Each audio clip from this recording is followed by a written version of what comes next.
बिस्मिल्लाहिर्रहमानिर्रहीम। अस्सलाम वालेकुम दोस्तों, उम्मीद है आप सब खैरियत से होंगे। दोस्तों आज का हमारा टॉपिक है, ये हमारा मोटरसाइकिल है। दोस्तों इसका जो इशारे हैं, ये इशारे बाज़ दोस्तों के इशारे ये जल्दी टूट जाते हैं, क्योंकि जल्दी यहाँ पे घुटना लग गया, पाँव लग गया, ये जल्दी टूट जाता है।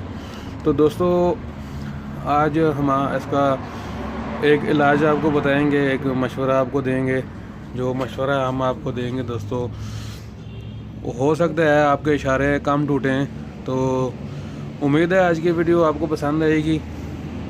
ये देखें दोस्तों, ये इशारे टेढ़े भी हो जाते हैं। ये देखें, ये अभी टेढ़ा हुआ है, बाहर इस तरफ आया हुआ है। तो दोस्तों अगर ये इशारे आपके टेढ़े भी ना हो, टूटे भी नहीं, तो आज इसका मशवरा हम आपको इस तरह का देंगे जो आपको बहुत ही फ़ायदेमंद होगा।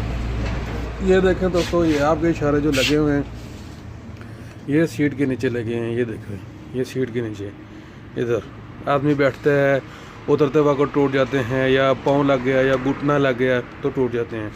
तो दोस्तों आजकल ये अब मॉडल आई हुई है, ये इशारे यहाँ पर लग जाते हैं। जैसे कि मेरे पास दूसरा मोटरसाइकिल खड़ा है, ये देखें, इसमें इशारे जल्दी टूटते नहीं हैं।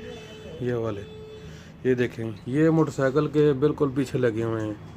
इधर तो जल्दी टूट जाते हैं इशारे, यहाँ पे जल्दी नहीं टूटते। उम्मीद है छोटी सी वीडियो आज की आपको पसंद आएगी। नए आने वाले दोस्तों से हमने छोटी सी गुजारिश करनी है, अगर इस वीडियो को लाइक नहीं किया तो लाइक कर दें, और इस चैनल को भी सब्सक्राइब कर दें, ताकि नए आने वाली वीडियो आपको वक्त पर मिलती रहे। एक नई वीडियो के साथ हाज़िर होंगे।